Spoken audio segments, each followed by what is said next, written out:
ఇలా కరీంనగర్ జిల్లాలో ఉమ్మడి కరీంనగర్ జిల్లాల రైతుల పక్షాన తెలంగాణ రైతుల పక్షాన మేము అడగడం జరిగింది. దాంతోపాటు ఇలా రుణమాఫీ నా హుజురాబాద్ నియోజకవర్గంలో కేవలం 50% మాత్రమే అయింది,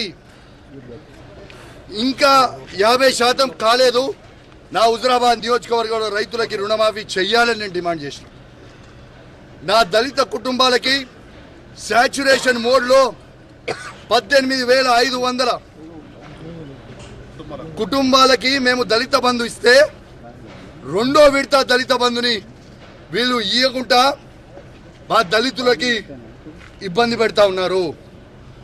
ఇలా ఖచ్చితంగా దళిత బంధు విడుదల చేయమని చెప్తే అడిగితే ముగ్గురు మంత్రులు ఎమ్మెల్యేలు అందరూ కూడా మందబలం ఉంది కదా, అధికార బలం ఉంది కదా అని వచ్చి బెదిరించే ప్రయత్నం చేస్తా ఉన్నారు. ఎటువంటి కోడింగ్ టెక్నికల్ నాలెడ్జ్ అవసరం లేకుండా ఇప్పుడు మీ ప్రొడక్ట్స్ ని షాపిఫైలో లిస్ట్ చేసుకోవచ్చు. అది ఎలాగో తెలుసుకోవడానికి ఇప్పుడే ఫ్రీడమ్ యాప్ ని డౌన్లోడ్ చేసుకోండి. మీరు బెదిరిస్తే భయపడేటోడు ఎవడు లేడా? ఖచ్చితంగా కేసీఆర్ గారి పక్షాన మేము నిలబడతాం. కేసీఆర్ గారు ఏ విధంగా అయితే రైతులకి 1,00,000 కోట్లు ఇచ్చిండో మేము రైతుల పక్షాన నిలబడతామని మాటిచ్చాం. అదే విధంగా మేము మాటిచ్చినట్టు నిలబడతా ఉన్నాం. ఎందుకు ఈ దౌర్జన్యం అని అడుగుతా ఉన్నాను. మంత్రులు ఎమ్మెల్యేలు అధికారులు సాక్షిగా నేను ఒక ఎమ్మెల్యేగా ఉన్నా ఎట్లా బయట పట్టుకొని నూకేస్తున్నారో ఒక్కసారి మీ అందరు కూడా చూడండి విజ్ఞప్తి చేస్తాను. ఒక దొంగ అయినా జగిత్యాల ఎమ్మెల్యే డాక్టర్ సంజయ్ ఎట్లయితే అమ్ముడు పోయిండో సిగ్గులేనోడు అమ్ముడు పోయినోడు ఎట్లా అమ్ముడు పోయినోడు అని మేము అడిగితే మైకిచ్చుకొని నువ్వు ఏ పార్టీ అంటే కాంగ్రెస్ పార్టీ అంటూ. మరి నిజంగా నువ్వు అంత బొగోనివే అయితే డాక్టర్ సంజయ్ జగిత్యాల ఎమ్మెల్యే నువ్వు రాజీనామా చేయి, అదే కాంగ్రెస్ బీఫామ్ మీద గెలిచి చూపి. చాతగాని దద్దమ్మలాగా కేసీఆర్ గారు పెట్టిన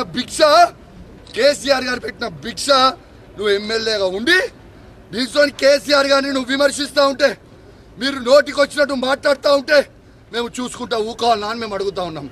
ఖచ్చితంగా నిలదీస్తాం, అడుగడుగున అడ్డుకుంటాం.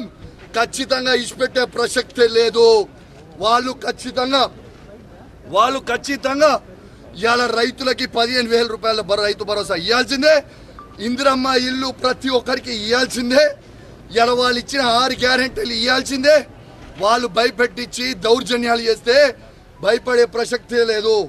ఖచ్చితంగా వాళ్ళు ఇచ్చే 6 గ్యారెంటీల హామీలు ఖచ్చితంగా వాళ్ళు ఇచ్చే వరకు వాళ్ళని ప్రశ్నిస్తూనే ఉంటాం.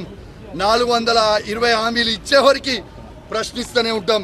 మీరు కేసులు పెట్టి మమ్మల్ని ఇబ్బంది పెట్టి భయపెట్టాలనుకుంటే మీతోని కాదు, మీ తాత జేజమ్మతో కూడా కాదని చెప్తాను.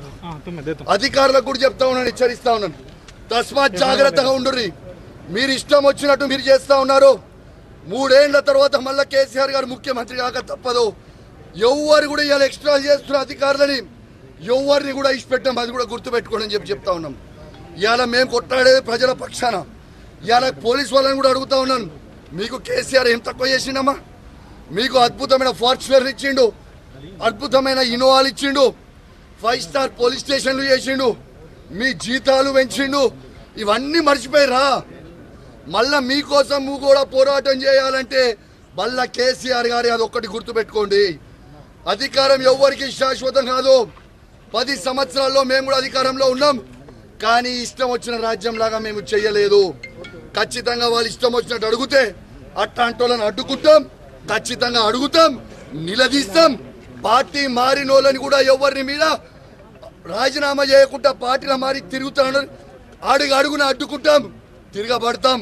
బిడ్డ మిమ్మల్ని తిరగనియమని చెప్పి కూడా తెలియజేస్తూ సెలవు తీసుకుంటా ఉన్నాం. జై తెలంగాణ, జై కేసీఆర్.